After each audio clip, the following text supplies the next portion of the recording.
Alors, je voudrais d'abord remercier l'IRES pour avoir organisé cette conférence sur la diplomatie climatique. Diplomatie climatique qui revêt une extrême importance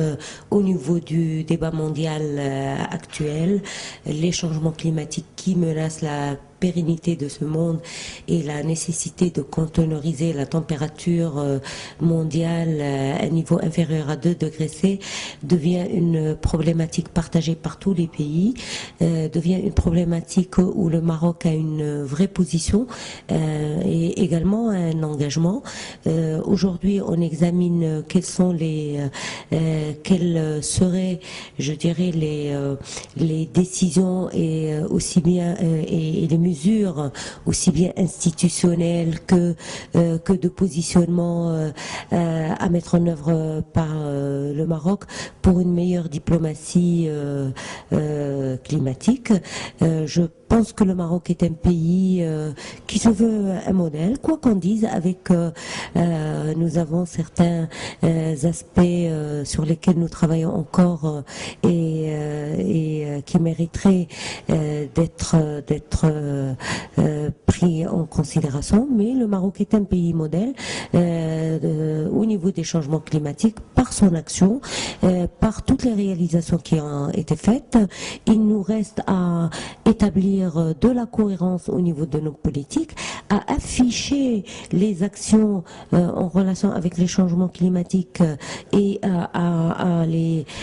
planifier dans le temps, parce que les changements climatiques, ce n'est pas une histoire de réalisation de court terme, mais d'anticipation et de planification à long terme au niveau de toutes nos politiques publiques. Nous avons, sous l'impulsion de notre roi, eu une charte nationale de développement durable. Nous l'avons traduite par une loi de développement durable qui escompte un nouveau projet de développement au niveau national, un nouveau projet qui s'inscrit dans une trajectoire de durabilité. Et quand on parle de durabilité, on intègre obligatoirement la nécessité de confronter et de se préparer et d'anticiper sur les changements climatiques. On met au centre de ce modèle de développement le facteur humain, conformément aux orientations de Sa Majesté. Et donc nous nous sommes inscrits dans une très très belle trajectoire. Maintenant, au niveau national, il faut qu'on ait une politique climat qui est visible, une instance climat qui coordonne toutes les actions, qui veille à ce qu'elles soient mises en œuvre,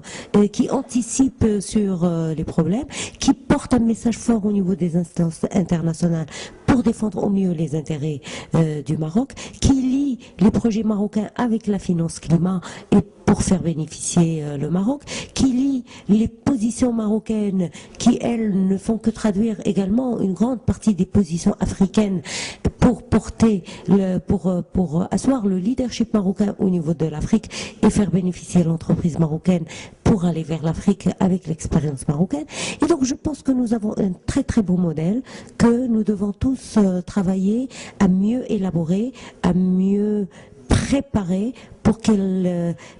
réponde aux objectifs que nous avons tracés pour lui. Nous sommes en train de nous préparer pour la COP22. C'est un événement exceptionnel, mondial, qui va faire du Maroc l'épicentre de toute l'intelligentsia politique et économique et également portée sur les changements climatiques de ce monde. Et donc, c'est un élément qui va mettre le Maroc au centre de la diplomatie climatique et qui va permettre au Maroc de montrer et d'exposer tout le savoir-faire et tous les chantiers, aussi bien démocratiques que technologiques, que de développement qui ont eu lieu au niveau national. Et il est extrêmement important de faire le lien entre les chantiers de droits humains